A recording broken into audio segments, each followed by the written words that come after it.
Dear students, हम चौथा lesson पढ़ रहे हैं। चतुर्था पाठा नीति श्लोका यानी नीति के वचन। नीति श्लोकेशु नीति भवति। जीवन विषय, समाज विषय, राष्ट्र विषय, धर्म वैराग्य, संस्कार, परोपकार, द्विविषय, प्रामाणिकम, सुचिंतम, वैज्ञानिकम च चिंतनम नीति श्लोकेशु लभ्यते। नीति श्लोकों में नीति होती है। किसके विषय में? जीवन विषय में, समाज के विषय में, राष्ट्र के विषय में, धर्म वैराग्य, संस्कार, परोपकार के विषय में, प्रामाणिक अच्छे विचार और वैज्ञानिक चिंतन नीति श्लोक में पाया जाता है। संस्कृते नीतिम आश्रित्य श्लोक रचनाया सत्कर्चनया च परंपरा अति प्राचीना विद्यते। तो संस्कृत में नीति पर आधारित श्लोकों की और शतक यानी 100 श्लोकों का संग्रह यानी उसकी रचना की परंपरा बहुत प्राचीन है। वस्तुता यानी वास्तव में अल्पे थोड़े शब्द माने शब्दों, महानीय भावानाम, उदात्त विचाराणाम, श्रेष्ठ विषयाणाम च महत्वपूर्णम विवरणम नीति श्लोकेशु लभ्यते। तो वास्तव में थोड़े शब्दों द्वारा उच्च भावनाओं का, उदात्त यानी उच्च विचारों का और श्रेष्ठ विषयों का महत्वपूर्ण विवरण नीति श्लोकों में पाया जाता है। तो ये नीति के वचन हैं। अब हम नीचे उसके बारे में पढ़ेंगे कि नीति के कौन कौन से वचन हैं।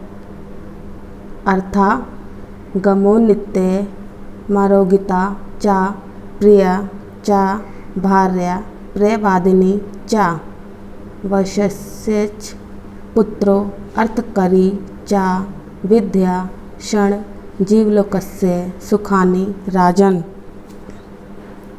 तो हमारा पहला क्या है? हे राजन, नित्य धन का आगमन, निरोग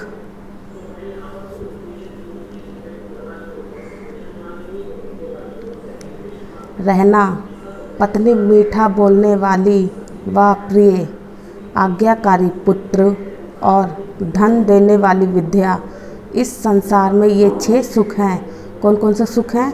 नित्य धन का आगमन यानी हमेशा पैसा आता रहे, निरोग रहना यानी बीमारी नहीं होना, पत्नी मीठा बोलने वाली और अच्छी होनी चाहिए, आज्ञाकारी पुत्र होना चाहिए, धन विद्या देने वाली होनी चाहिए, तो जो यानी पढ़ा लिखा होना चाहिए। तो इस संसार में ये 6 सुख हैं। अब हम दूसरा पढ़ेंगे।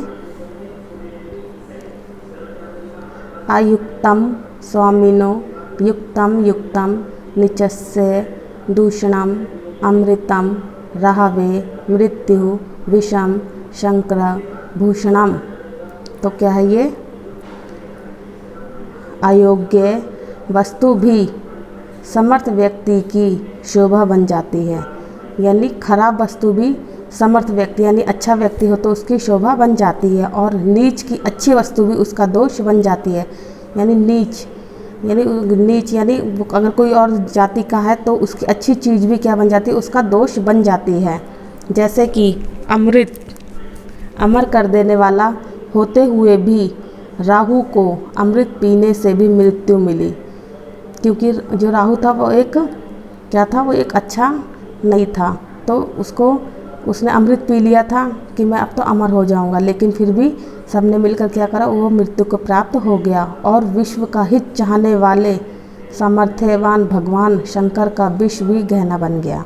यानी और जब भगवान शंकर थे तो उन्होंने विष पिया था, तो कहते हैं कि विष पीने से मर जाते हैं, लेकिन उन्होंने विष पीने के बाद भी वो उनका एक गहना बन गया, यानी वो नीलकंठ के नाम से जाने लगे। तीसरा पढ़ेंगे।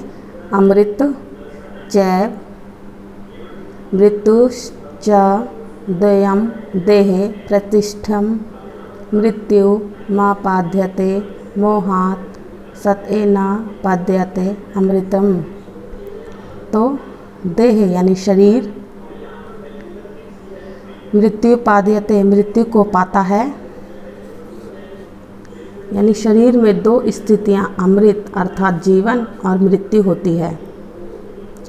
कोई धन या माया के मोह से मृत्यु पाता है अर्थात मरने के बाद उसका अपक्षय होता है, और सत्य से अमृत प्राप्त होता है।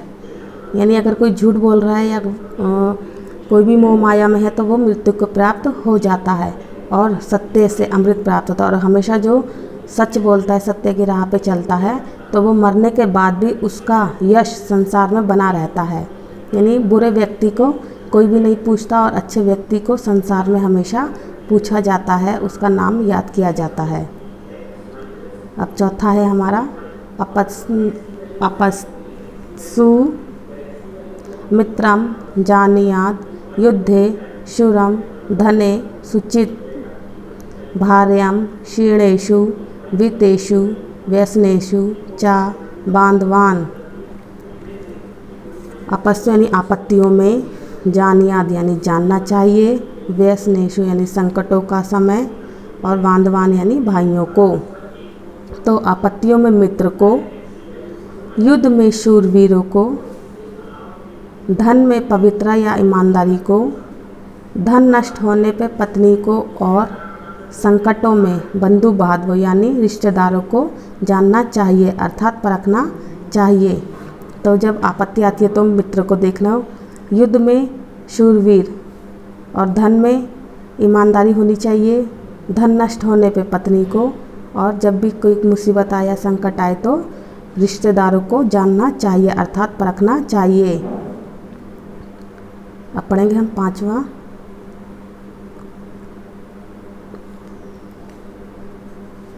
आरोप्यते शिला शैले यत्नेन महता यथा निपत्यते क्षणेनाधा तथात्मा गुणदोष्यो।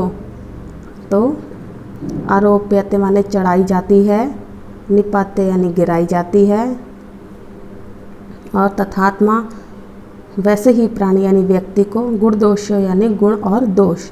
तो क्या है ये, जैसे किसी पहाड़ पर अर्थात ऊंचे स्थान पर कोई पत्थर की शिला भारी प्रयत्न से चढ़ाई जाती है। जैसे एक ऊंचा पहाड़ है तो उस ऊंचे पहाड़ पे कोई अगर हम पत्थर या कुछ भी लेके जा रहे हैं तो बहुत ही प्रयत्न से चढ़ाई जाती है, और ऊपर से अगर नीचे गिरा रहे हैं तो वो क्षण भर में गिर जाती है।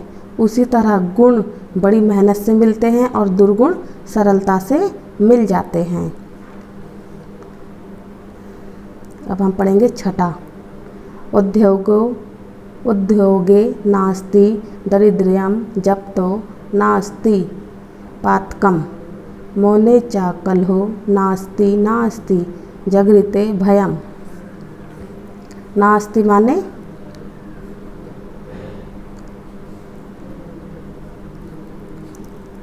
दूर, उद्योगे उद्यम करने पर, दरिद्र यानी गरीब, कलह यानी लड़ाई।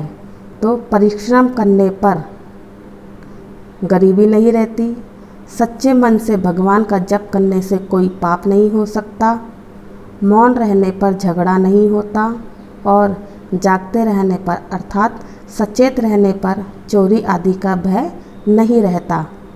तो इसमें क्या है, परिश्रम करने पर गरीबी नहीं रहती। अगर हम परिश्रम करेंगे, बैठे बैठे हम कुछ भी काम नहीं कर सकते तो हमारे पास पैसा नहीं आ सकता। तो इसीलिए बोला है परिश्रम करने से गरीबी नहीं रहती, और सच्चे मन से भगवान को याद करेंगे तो मन में कभी भी कोई पाप नहीं हो सकता। मौन रहने पर झगड़ा नहीं होता, और जागते रहने पर चोर अगर आ जाएंगे, चोर चोरी करके नहीं जा सकते, यानी चोरी आदि का भय नहीं रहता। अब हम पढ़ेंगे 7, किम छिद्रम को नु संगनो में किम वतस्य विनिपातितम कुतो ममाशयेद दोषा इति नित्यम विंचित्यते। तो क्या है ये, छिद्रम माने दुर्बलता यानी कोई गलती हो जाती है, संगन माने आसक्ति, अविनिपतितम, वह कौन सी वस्तु है जो पतनशील नहीं है। तो इसका अर्थ क्या है, मुझ में कोई बुराई तो नहीं पैदा हो रही, मुझ में आसक्ति यानी धन आदि का मोह तो नहीं पनप रहा, ऐसी कौन सी वस्तु है जिसका पतन नहीं हो सकता, तथा मुझ में कोई दोष तो नहीं आ रहे। इस प्रकार का नित्य ही विचार चिंतन करते रहना चाहिए।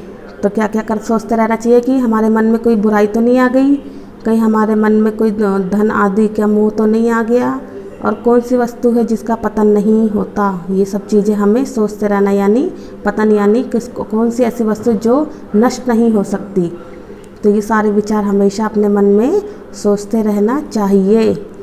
8वां है हमारा गुणेषु क्रियताम यत्ना किमाटोपे प्रयोजनम विक्रियन्ते ना घंटाभिगारवः शीर्विर्वजिता। तो गुणेषु माने गुण, गुण के उपार्जन यानी गुणों से प्राप्त होने वाली, किमाटोपे बाहरी आडंबरों से, घंटा भी यानी घंटा लटकाने से।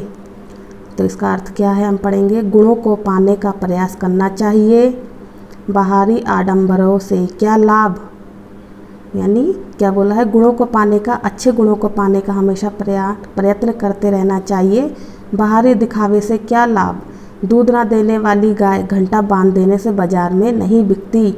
जिस प्रकार गाय को बोला है कि जो गाय दूध नहीं देती उसको घंटा बांधकर बाजार में वो गाय नहीं बिकती, यानी कोई भी चीज़ है तो वो अगर उपयोगी है तो वही बिकती है। उसी प्रकार गुण को पाने का हमेशा अच्छे गुणों को पाओ और उसका प्रयत्न करते रहो कि हमारे पास अच्छी चीज़ें और अच्छे गुण आते रहें। निर्धनस्य विषम भोगो निस्तवस्य विषम रणम अनाभ्यासे विषम शास्त्रम अर्जिणे भोजनम विषम। भोग माने भोग विलास, अनाभ्यासे का अभ्यास न करने पर, अर्जिने यानी अपच में, निर्धनस्य यानी गरीबी के लिए भोग विलास से रहना विष है। शक्तिहीन व्यक्ति के लिए युद्ध करना विष है। अभ्यास ना करने पर शास्त्र यानी कोई भी विद्या विष है। और अपचत यानी हाजमा खराब होने पर भोजन करना भी विष है। तो क्या बोला है कि गरीब के लिए भोग विलास से रहना विष है। भोग विलास यानी अमीरी, अगर हम गरीब हैं तो हम उतना ही उपयोग करेंगे सामान का जितना हमारे पास है। हम फालतू की चीज़ लेके हम उसको अच्छे से भोग विलास नहीं कर सकते। उसी प्रकार एक शक्तिहीन है, अशक्त यानी शक्तिहीन व्यक्ति है तो वो युद्ध करना भी उसके लिए एक विष के समान है। और अभ्यास ना करने पर कोई भी शस्त्र या कोई भी विद्या उसके लिए विष के समान है। और अपचत भोजन यानी हाजमा सही न होने पर कोई भी हैवी भोजन यानी तला भोजन, भारी भोजन, ये सब करना भी एक विष है। तो इसीलिए ये हमारे पास 9 नीति श्लोक हैं, यानी उसके वचन हैं, तो उसको हमेशा ध्यान में रखो और इसको ध्यान से पढ़ो।